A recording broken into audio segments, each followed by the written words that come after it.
How's it going, everybody? I am Donut. This is, of course, a Black Lives Matter, all cops are bastards, and trans rights supporting channel. If you're not supporting that shit, get the fuck off this channel. This is Iron Fist, the penultimate episode of Season 1, Episode 12, Bar the Big Boss. The Big Boss has got to be Harold, but we have the Big Boss, and then next episode is the Dragon. I don't remember exactly what it was, but it had the Dragon in the title or something. Dragon being Xiaolong. The Big Boss seemingly being Harold, but it could also be Bakuto, I guess. But realistically, I would imagine it is Harold. But then there's no episode title that is Bakuto's end, so he might continue on. Anyway, I doubt we're going to go to face the dragon in the last episode regardless, so I feel like this is the most clueless I have been on how a season, like all the other Netflix shows, I feel like have followed a very clear trajectory of where they were going throughout the whole season, whereas Iron Fist, it's clear where we're going, but I don't really know how we're going to end. Like, there's Gao, there's Bakuto, there's Harold, and I mean, we got the Kunlun stuff as well, kind of. We got Davos as a, maybe he'll turn antagonistic if this whole Colleen stuff is, well, who knows how he's going to feel about that. So, there's a lot of loose ends that we have for just 2 more episodes. Ward's still got to come back. I think they have plenty of time for it. I'm just very curious as to what our ending is going to be and how it's going to play out with our characters, or we're going to get an epilogue next episode. But I feel like we're definitely in the end game now. The last 3 episodes have been a lot of just the characters re-talking about everything that's been happening over the past couple episodes and changing their stances on things and, you know, just overall recontextualizing and reconsidering a lot of stuff. So it feels like these last 2 episodes specifically are going to be together as one sort of conclusion. That's what I'm getting. Let's get into it, see where we're even going to start. Are we going to start right outside the compound again, or are we going to, I don't know. Let's jump in. If you want to see the full length, check it out on the Patreon below for $4 a month. If you want to see the edited, you know, check it out in the description.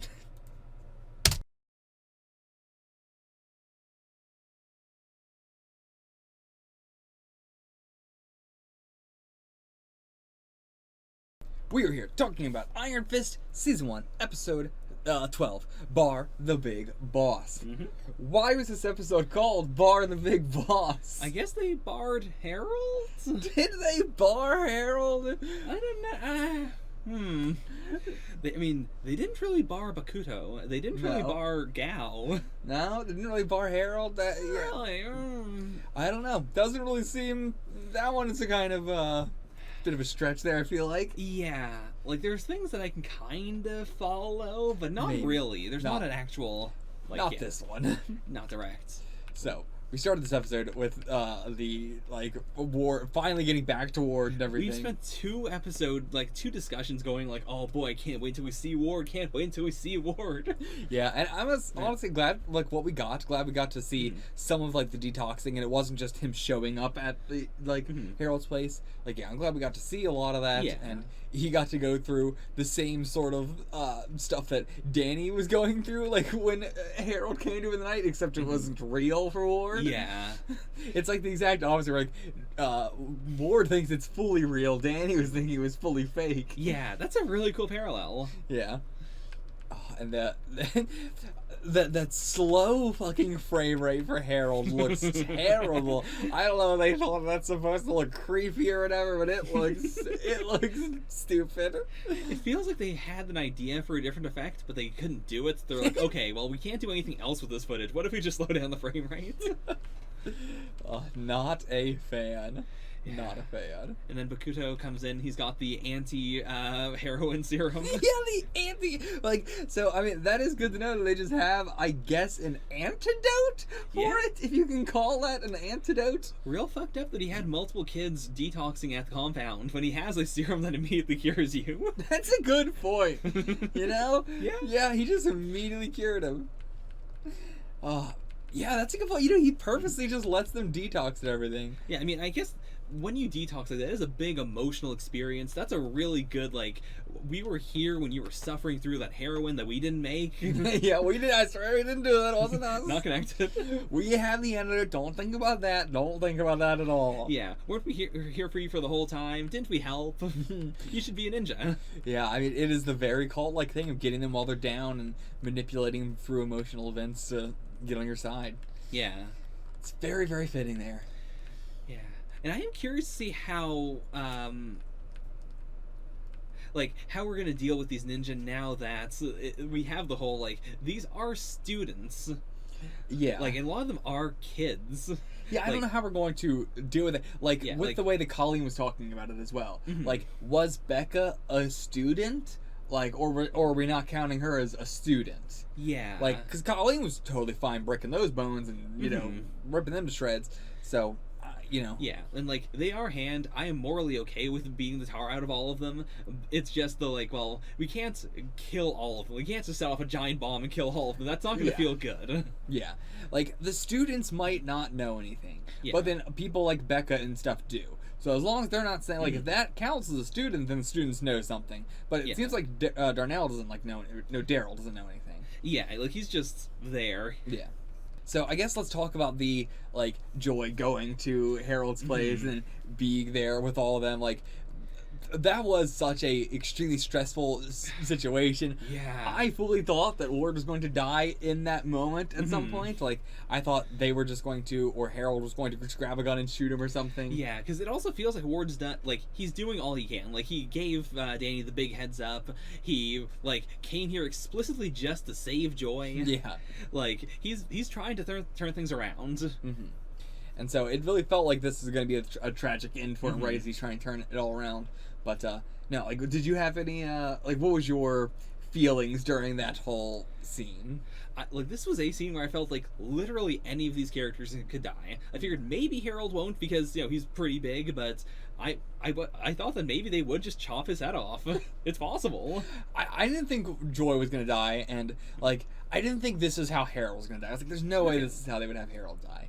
Like, obviously with, you know, the way Danny shows up and everything, like, Yeah. it was, I felt that was kind of a waste, but, like, yeah, Ward, I fully felt like could have died at any point there. Mm-hmm. And I don't know what we're going to do with him in this last, like, I feel like he's going to survive the whole thing if he's survived to the last episode. Truly. Yeah, I can't think of a satisfying way to take him out. It's like, Yeah. to be fair, we are 12 episodes in, and only at the very end has Danny realized, like, oh, Harold's the big bad. Yeah. Like, I can't believe in episode 12 of a 13-episode series, we had our main character come in to save the big bad, because he's like, yeah, that's my dad. I do really love that, though. Like, it's a thing that we have not done for quite a few episodes because he's been dealing with a lot of hand stuff and Bakuda stuff and everything. But yeah, having that, like, it's episode 12 and our main character is coming in here to save the big bad is so Yeah. interesting of aesthetic to have in a show. Mhm. And it doesn't feel annoying, like, God, Danny, you should be knowing this shit already. Like, why are you looking into this? There's nothing Danny's doing wrong. Yeah. Harold is just really good, and there's no fault in Danny. I fully get why, like, there's very few people who know, so Yeah. there's not many opportunities for Danny to find out, or there's not like an obvious thing. Yeah, and this isn't it's not being propelled by bad writing or anything. Like, Ward's already told Danny multiple times, don't trust Harold, he's a bad person. Yeah. And, like, what else can he say? There's not, like, some big thing, like, Harold did this specific thing that makes him evil. It's a lot of stuff that piles on, and you Yeah. have to have experience with Harold. And it's, like, various things, like, Harold's working with the hand, but it's like, Harold told Danny he was working with the hand. Yeah.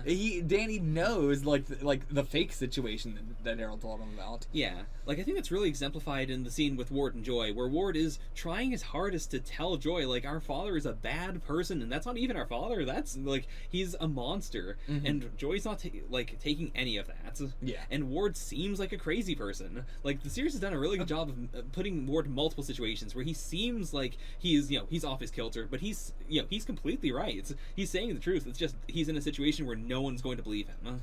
I would say we're starting to get into a territory here where like Joy should believe him at this point. Like Yeah. being in this situation where she has seen how Harold has reacted to like Ward potentially dying and everything, like she should know that Harold does not care at all. Like at the very least, she should know that Harold does not care about Ward's life. Like, and so him, like, it might take her some time to really process, like he says he wants to put the family back together, but doesn't care about Ward's life. It might take her some time to process that, but at the very least, like, I at this point, I can't fault her for not leaving. Like, you know, there's only so much you can give somebody the benefit of the doubt for still sticking around in this kind of shitty situation. But, like, Ward was there, he was getting her out, and she was pushing against it as hard as she possibly could. Not for fear of herself, but just because she, like, trusted in Harold that much. Yeah. Like, it would be more, I'd be more willing to give her a like, you know, I understand if it was that she feared for her own safety or feared for Ward's safety or something like that. But it wasn't that. It was just that she was pushing back against wanting to believe that Harold might be bad. Yeah. It's like, that's the point where it's hard to, like, you know, give her the benefit of the doubt anymore of being innocent. Yeah. It's also weird that we have, like, these mixed messages of, like, throughout the last little bit with her knowing that Harold was alive. We've had, like, a bunch of scenes where Harold's, you know, trying to relate to her and, you know, like, bringing up emotional memories, and that sells me the idea of, like, okay, this is why he wouldn't, like, this is why she wouldn't suspect him. Yeah. But then there are, like, almost every episode we've had a scene where, like, Harold does something weird and Joy has a very clear reaction of, okay, that's weird, something's off. Yeah. But then that doesn't go anywhere. Yeah, like, there's a lot of foreshadowing for Joy figuring stuff out, and I keep pointing, like, oh, she's figuring it out, like, she knows.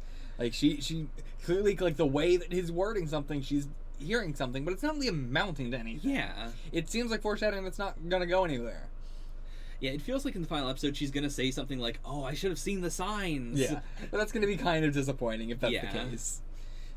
So, yeah.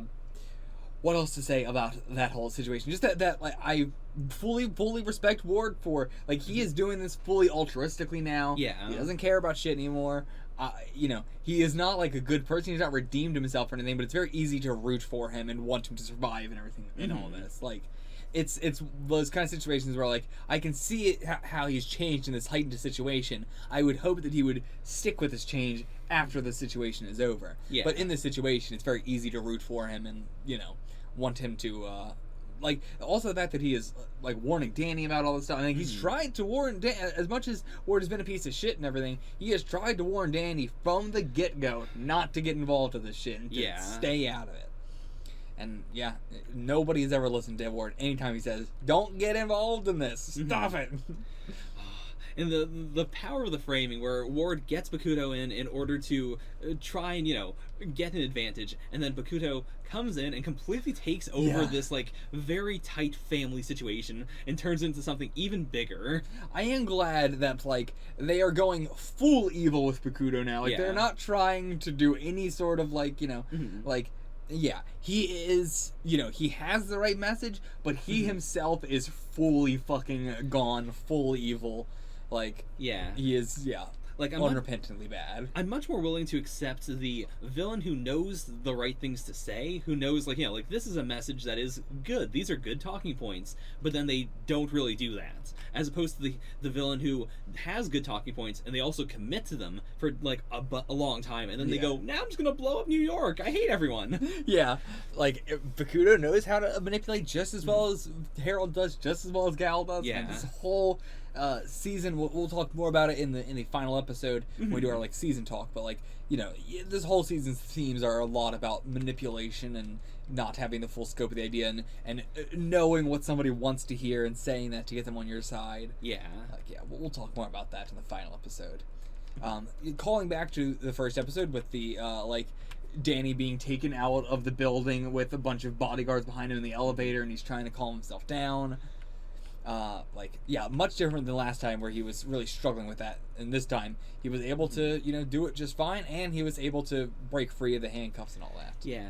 It also seems like this has been something I've been quietly wondering about. It seems like the only reason they want the Iron Fist is, A, so the Iron Fist isn't fighting them, and B, so they have, like, their own sack man, as they say. Yeah. I was wondering if it was going to be we've got this big stone statue and we put the Iron Fist inside. It sucks it out and turns on the big cannon that we can use to shoot New York. Like one of those things, like we need the Iron Fist for this thing, but it seems like it's more of just a general, we'd like to have the Iron Fist. Yeah, I think, yeah, as they put it, they just want to be the sack man. Yeah. Which, again, the consistency of Danny's character to just say these, like somebody says something to him and then he says it to somebody else in a way where he doesn't explain it. Like, Yeah. all the other characters are like let me do this big monologue about this thing I'm about to mention. Whereas Danny just says, like, I'm not going to be a sack man. And they go, who the fuck are you talking about? It really has endeared me a lot to him. It's a weird trait, but I do like it. I really enjoy it. So, finally, we have the confirmation that cutting off the head does kill, like, the zombie hand people, whatever we want to call these people, the brought back to life people. So, like, I was also giving them a lot of shit in the final part of the episode for not cutting off the head, but I completely made the disconnect of, like, right, they don't know that at all. Yeah. Like, yeah, none of them were there during that conversation, and like it was a little bit like I would have assumed that Colleen would know, but that's not necessarily the case. Yeah, there's nothing that Colleen would have to know, or like Bakuto would know or something. Yeah, and it's the kind of thing. Sorry, not Bakuto. Davos meant to say. Yeah, it's the kind of thing I imagine they'd want to keep super on the D-Lo. Yeah. On the D-Lo. On the D-Lo. Because, like... not the DL, not the download, the D-Lo. The D-Lo. Because, like, if you, like, shoot a cannonball at someone and blow their heart out and they come back, you'd be like, well, I guess they'll survive anything. Yeah. Whereas, like, the specific weakness of you cut off the head is such a, like... It's so old-timey, like, it's got the big, like, vampire weakness energy to it. Yeah. Yeah, it doesn't make any sense at all. It's like, what's in the neck that you're cutting off? Like, it's not destroying the brain, it's cutting off the head. Yeah. So, yeah, I don't know what that means, but it's great to go with. It's a fantastic visual. Yeah. But, so then the whole duel with Davos and Danny. First off, the fight we got in this episode with the, like, Colleen having the fight and Davos having the fight and Danny having the fight. That was the best fight we got in this season so far. Best choreography. It was really good. No complaints. They nailed it. Yeah. Then we have the Colleen and Bakuto fight. Pretty lame. Pretty bad choreography. A lot of dancing and like, very, like, like... It was very, very clear with the choreography of, like, the choreography looks good, but it's always we do a move and then I have to hold for a second while I let you do this thing. Because like we're not super confident on not cutting each other. It's especially with the sword stuff. It's always the sword fights that have that thing going on there. But yeah, the Danny and Davos whole clash of ideals finally come. I mean, not a clash of ideals, which is like clash of what it means to be an Iron Fist and all that, like, coming to heads here. And it's like, yeah, like I get it from Davos' perspective, I get it from Danny's perspective. Davos is being quite an asshole here, but Danny is also not really explaining himself. Yeah. Like, Danny is very bad with words, and is just like, this whole season has been why are you abandoning us? And Danny just can't really explain it. Yeah. And it's like the same sort of thing with, like, he just says Sackman and expects everybody to know what that means. He just, when they say, why'd you abandon us? And he goes, like, it's just something that I felt. And he was like, can't you feel that too? Like, put your hand on my chest and can't you feel that feeling? Like, he is that kind of person. Like, how do I describe this feeling? Like, with someone more understanding, it kind of works sometimes, or they kind of just, like, gloss over it. Yeah. But especially with someone like Davos, who is very emotionally invested in this, who is very upset. Like, there's no way that he's going to take Danny's word, or, like, that he's going to be able to understand what Danny's going through. Yeah, and, like, Davos has a very, he is even farther brainwashed than Danny. It's like, I can see a lot where he's coming from, but there's also plenty I disagree with him with, where it's like, Danny did a lot of fucked up shit, and there's a lot of, like, Davos has a lot of right points, but at the end of the day, the Iron Fist should not just be a defender for Kunlun. Yeah. And everything. But, yeah, there's a lot to talk about there. Yeah. Or there's a lot to think about there. then Harold and Ward going to the hospital and everything, which again, none of them could, like, Ward is filling out all this paperwork, but he is broken out of the hospital, like, out of the mental hospital. I don't know if there's gonna be fallout from that, or if they're just not really thinking about this, you know, logically, but anyway, Harold being in this hospital, just looking like the fucking call. So Harold, so perfect. Like, I love it so. The combo of him being grossed out by sick people, like sick poor people, I imagine. Oh, yeah. And then also him going like, "Hey, you know when you tried to kill me twice? Yeah, I remember, you know, wanting to kill my dad. This is a bonding experience. I don't hate you as much as I did before. I know I literally just said to Joy moments before I was going to die, no lies. I wasn't trying to manipulate her. All I said was, I hate my son so much. I hope you have a good life. Don't trust him." Okay, it's time to die. Like, now he's found the one thing that he can be proud of, and it is you did try to kill me twice. Yeah, try to. Yeah. Try. It's not even pride, it's just like a bonding moment. It's a moment of like, hey, you know, I did that. Yeah, and it's very telling. He doesn't even consider it, like, actually killing him. Like, he buried the body and everything, but it's still like, no, you just tried and you failed. Yeah, and now you know my weakness. Oh, yeah.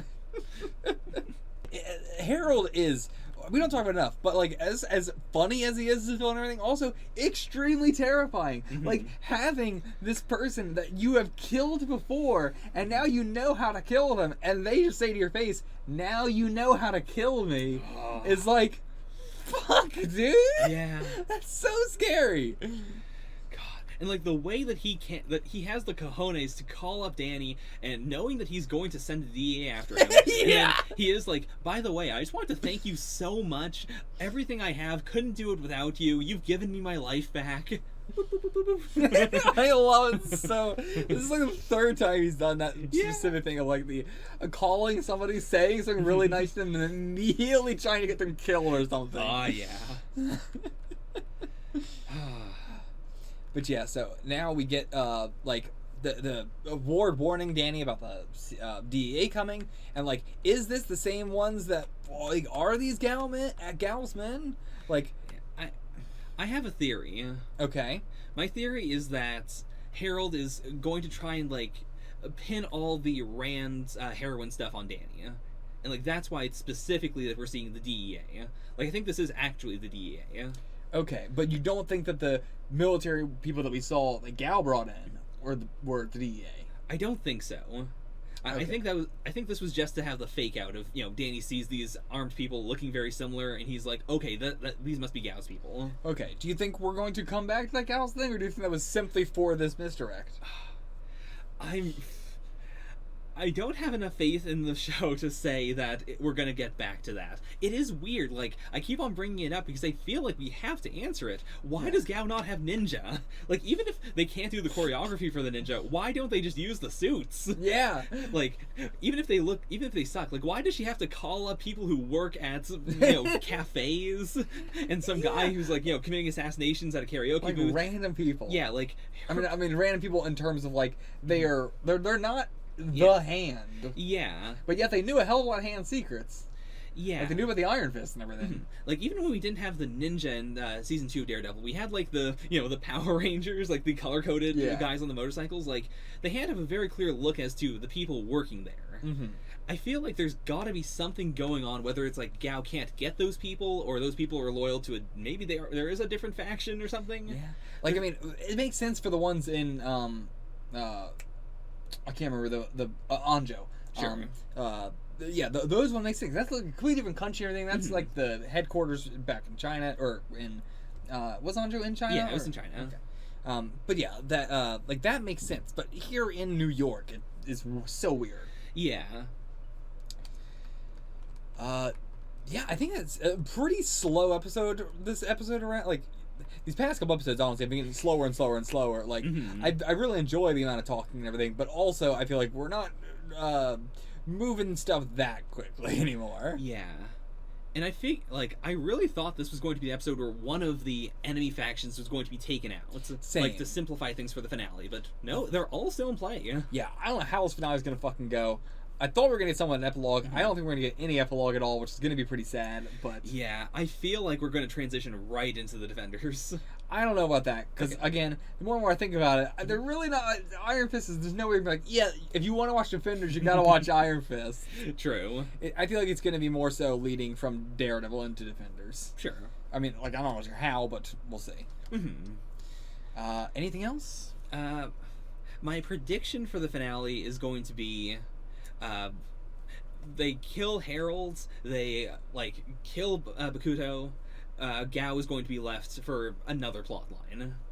Okay. I feel like we're going to end it with Gao going that was also all part of my plan. I Yeah. just let Bakuto take the throne for a moment because I knew the Iron Fist would, go for the head. There's no way Gao is getting dealt with in this. Gao's getting dealt with in the Defenders for sure. Yeah. She's basically been in most of them. Mhm. Or at least had a hand in it, now we can see. Yeah. I think Harold's definitely got to die, for sure. I don't think Ward is going to die. I don't think Joy is going to die. Bakuto is going to die. I think Danny is going to do a, we need to sneak into this place, so I'm going to steal a uniform off this, shelf or whatever, and then he's going to be dressed up in a ninja uniform. It's, Okay. I think we're going to get some sort of outfit for him in this Yeah. final episode. In the opening sequence, he is definitely, we got those shoes in, episode 2 or whatever, and then he never wore them again. Yeah. So, that might come back, or, when he, because, considering Colleen gave them, he might just find that at the hand compound or whatever. Yeah. So I think he's gonna get that. He's not gonna wear, a mask or anything, though. Mhm. Maybe he will, maybe he won't, but in the opening, animation thing, it doesn't look like he's wearing a mask, so if he is wearing a costume in that opening thing, Right. that's what I'm going off of. Yeah, I think we're going to do the, he's going to have a proto version of his outfits. Yeah. And then, in either Defenders or Iron Fist Season 2 is going to be when he has more of a costume. Whether he actually, wears it or not. Yeah, it'd be interesting, because I'd be fine with him never wearing a costume. Yeah, I'm cool with that, but... I would say the vast majority, all of them except for Daredevil and maybe Punisher, if he's going to be a part of it, where don't wear it. Daredevil and Punisher are the only two that do, and Punisher's is very lightly a uniform. It's about as much of a uniform as Luke's, which is just the hoodie. Yeah. It's just the thing he always wears. Yeah. So, alright, my only other prediction is that, of course, at the final episode, he's going to figure out how to do the double fists. Yeah. That's my only other guess. Yeah. My guess is, because the final episode is A Dragon Plays with Fire, Oh, yeah. so I feel like he's going to end it by, he kills Bakuto, and then he makes some sort of declaration. Either he goes public as Iron Fist, or he, goes on the Hand intercom and says, hey, it's me, the Iron Fist. Screw the Hand. I hate the Hand. Come get me. I hope we do something with the power plant, at least. Oh, right. I We forgot about the power plants. haven't done that. That would be a nice public way to wrap this up with the Hand and everything. If we Yeah. find out what's going on with that. Mhm. What was that? Yeah, are they just making a heroin using nuclear power? Yeah, Yeah. we've got to solve that in some way. Yeah, I'd like it. And that was the main crux of why he was doing all this Hand stuff, and why Right, he it's- found out about it. So, please tie that back in. Yeah. I think, Davos, what do you think's gonna happen with Davos? What do you think is gonna end up? I think Davos is just going back to Kunlun. I feel like if we see him again, it'll be in a room at Kunlun, talking to the Thunderer. Okay.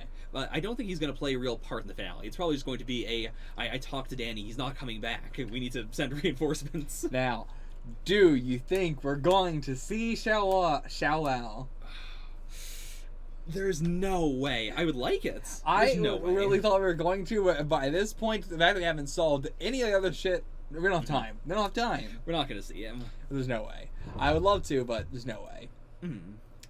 Hopefully, season 2, we can solve the Colleen father thing and a lot of Yeah. other stuff. But yeah, Yeah, I'm okay with it if we leave some of this stuff for a while and then wrap it up next time because, yeah, there's enough here that I've enjoyed. Yeah, in any series, I like it all to be nice and tight, but it doesn't have to be. the Ward heroin plot was kind of disappointing, I gotta say. Yeah. Now that that's kind of wrapping, pretty disappointing. But I'm hoping that we get a shot of Rand, whether Danny takes back control of Rand or whether Ward takes control, but Danny's telling him what to do or something. Yeah. I'd like to see Rand do a big good action. And Ward's character plot and arc, I like. I'm saying the like heroin plot with Ward. I think it's Yeah. disappointing. Yeah, like there's a lot they could have explored there that they really didn't. Yeah. All right. I think the stuff we got of it, it's the constant thing of like all the scenes we got of it were fun. It's just where it ends was pretty disappointing. Like him just Yeah. getting over it because Bakuto just gives him the anti-heroin juice. It's just like, okay. I wonder if they can make more anti-heroin juice using his blood or something. Oh. All right, well, that's it for this episode. We'll see you for the next one. And remember, slow frame rate Harold cannot hurt you. Until then, get the fuck out of here.